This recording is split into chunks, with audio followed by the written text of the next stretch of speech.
Ketika sahabat perang demi kebenaran, zaman itu ya pasti benar karena yang dibela Nabi.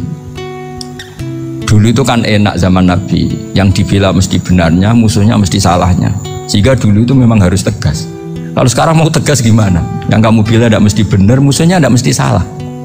Ribet kan kalau misalnya saya tukaran sama Pak Rektor, kamu mau bela mana kan bingung. Saya tidak mesti benar, saya tidak Nabi. Pak Rektor apalagi nggak mesti benar lagi kan? Ribet kan? Jadi kalau kita mau perang sekarang itu mau pede gimana? Enggak. Makanya banyak ulama sekarang tuh mau tegas tuh nggak berani karena ya banyak hal yang abu-abu lah wilayahnya. Misalnya pilihan presiden atau pilihan bupati, pilihan menteri. Kamu mati-matian bela itu, yang kamu bela tidak mesti benar, musuh kamu tidak mesti salah. Misalnya pilihan bupati, wah ini kabupaten ini baik kalau bupatinya ini, yang satu bilang ini, terus tim suksesnya kamu tanya, kamu yakin? Ya tidak juga. Lah kenapa semangat? Kan saya botohnya, paling alasannya ya itu aja, bukan yang lain. Beda dengan zaman Nabi, Nabinya mesti benar, Abu Jahalnya mesti salah. Kan enak, aturan mainnya jelas. Singkat cerita, dalam perang itu banyak sahabat yang ngalami luka, ngalami apa gitu. Kemudian curhat lah ke Nabi, ya Nabi gara-gara derekkan jenengan, ngikuti jenengan, saya harus ngalami seperti ini, seperti ini. Ngiranya orang itu diapresiasi sama Allah keluarnya, ternyata sama Allah gak diapresiasi. Malah diturunkan ayat intakunu ta'lamuna fa innahum ya'lamuna kama ta'lamun wa tarjuna minallah malah yarju. Kalau kamu sakit karena perang, orang-orang kafir itu ya sakit, itu saja berani padahal demi kekafiran. Wa tarjuna minallah malah yarjun, padahal kamu punya nilai lebih yaitu berharap kepada Allah yang mereka tidak punya. Saya jadi kiai itu ya kadang mangkel. Karena yang benci ya benci, yang seneng itu ngel-ngel loh kayak Pak Bejo. Jadi semuanya ribet. Nah iya, yang benci ya ganggu, yang seneng ya ganggu, tambah nemen. Seribet. Tapi kalau sudah ingat bandar narkoba, mereka berhadapan dengan polisi, kadang ditembak karena kesalahannya terlalu fatal. Antar persaingan mereka juga bisa tembak-tembakan karena merebut pasar narkoba. Itu saja mereka berani. Kok kita yang jadi kiai kadang dicium tangannya, dihormati gak berani, hanya takut apa ya, musibah-musibah kecil atau problem-problem kecil. Nah iya, kalau kita bandingannya gitu.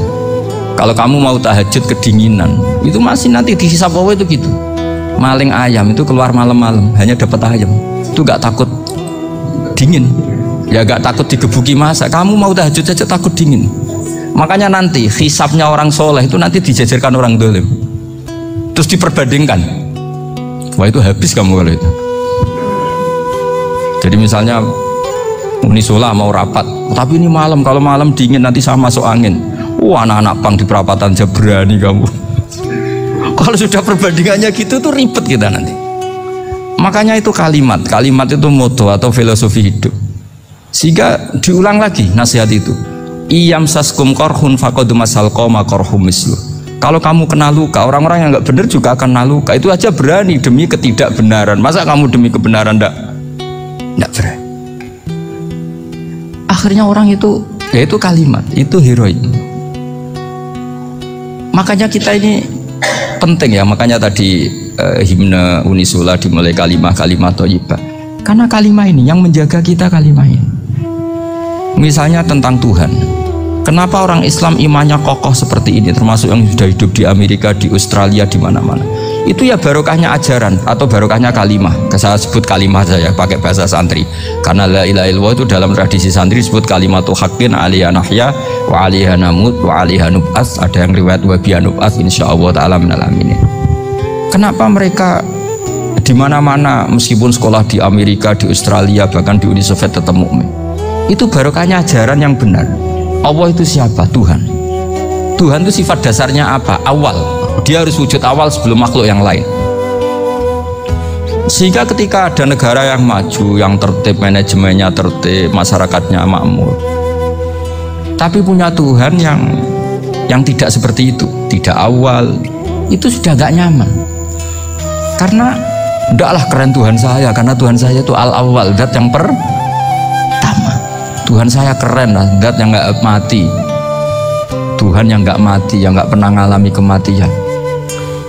Sehingga tontonan atau yang dilihat kenikmatan-kenikmatan yang lain ini tidak mengubah dia pendirian tentang Tuhan, karena mantapnya satu kalimat tadi bahwa Tuhan itu ya harus satu, harus awal, harus tidak mati, tidak rusak, tidak mengalami apa-apa yang membahayakan. Sehingga ketika ditawarin Tuhan yang lain, meskipun menjanjikan secara finansial atau kemakmuran, mereka gak tertarik. Itu coba, itu barokahnya makmur apa barokahnya ajaran? Barokahnya ajaran. Sering negara Islam itu kalah makmur dengan mereka, tapi barokahnya ajaran ini tetap apa? Tetap Islam. Makanya Nabi Ibrahim, Nabi yang sukses bikin wa ja'alaha kalimatam baqiyatan fi aqibih. Sehingga kita ini bekti sama orang tua misalnya, itu ya karena ajaran. Suwargamu itu karek wong tuamu, nak wong tuamu ridho Allah ridho, nak ora ridho Allah ora ridho. Ridho wa fi ridhol walidain wa sakhatu wa sukhtu wa fi sakhatil. Sehingga ketika ada orang tua yang agak brengsek gitu, anak-anak tetap hormat. Punya orang tua yang miskin, yang sudah miskin, tukang tombok nomor, banyak kan di kampung gitu, ya tetap hormat. Coba kalau dari awal kita ngajari orang tua kamu hormati ya, kalau baik, kalau tidak usah, bisa geger Indonesia. Tapi barokahnya ajaran-ajaran itu Indonesia tertib karena ada ajaran. Nah ini di sini pesantren dan Unisula semua harus berkontribusi membuat ajaran yang benar itu adalah ciri utama Islam. Sehingga Islam ini dimulai dengan ajaran kalimatu haqqin alaiha nahya wa alaiha namut. Sehingga kita tenang seperti ini. Saya ini termasuk kiai yang tenang, meskipun kata orang banyak saya ini kiai besar, tapi termasuk kiai yang paling tenang, termasuk yang paling tenang. Karena saya ini pakai mazhab orang-orang hebat. Saya berkali-kali cerita, orang kayak Imam Syafi'i itu orang yang luar biasa. Saya berkali-kali cerita, orang yang tadi nyium tangan kamu ya Imam Syafi'i, di belakang tuh ngerasani kamu, menghujat kamu. Jawabannya enak saja, berarti saya alhamdulillah orang yang wibawa, buktinya di depan saya nggak berani. Jadi enteng saja.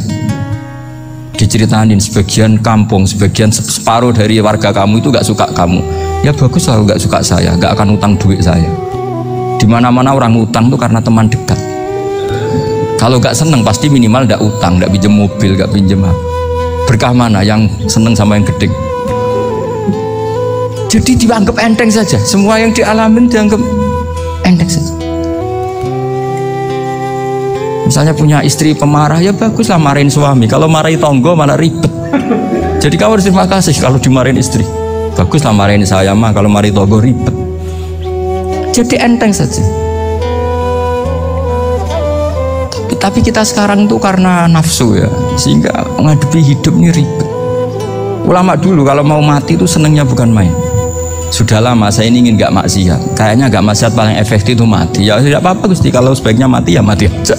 Enteng saja. Jadi melihat kematian itu akhir dari segala keburukan atau potensi keburukan. Apapun baik kita sekarang, suatu saat mungkin kita nggak baik. Yang bisa menghentikan ketidakbaikan atau potensi ketidakbaikan itu apa coba? Mati kan? Berarti mati itu mengerikan apa menyenangkan? Mesti kamu tidak berani menjawab. Meskipun secara ilmu kamu berani, tapi secara rasa agak berani kan? Saya ulang lagi ya, yang bisa menghentikan keburukan atau potensi keburukan itu apa coba? Apa? Kematian. Berarti kematian itu menyenangkan atau menyusahkan? Apapun kamu tidak berani jawab karena kamu agak-agak duniawi itu kelihatannya. Tapi secara ilmu kamu tahu kan kalau mati itu tidak buruk-buruk banget. Karena apa? Itu akhir dari segala keburukan. Sehingga Nabi ngajarkan kalimat itu begitu luar biasa. Allahumma ahyini maka natil hayatu khairan li wa tawaffani maka natil wafatu khairan li. Nabi melihat dunia itu begitu indah. Ya Allah, kalau saya ini hidup, anggap saja hidup ini ziyadatan li fi kulli khairin, menjadi modal saya menambah segala kebaikan. Jika suatu saat saya mati, anggap mawon rohatan li min kulli syarrin, itu akhir dari segala keburukan saya. Sehingga mati hidup ya baik karena di situ kita bisa berkontribusi beramal soleh. Mati juga baik karena mengakhiri segala keburukan. Nabi nate ngendikan lagi, ajaban li amril mukmini inna amrahu kullahu khairun. Orang mukmin itu mengagumkan, semuanya baik. In asobathu na'ma syakara fakana khairan lah. Kalau baru dapat nikmat dia syukur, maka itu baik. Wa in asobatu dharra sabara. Kalau dapat masalah mereka sabar, itu juga baik. Sehingga orang mukmin dua sisinya pasti baik. Itu juga kalimat, maksudnya moto atau pegangan hidup.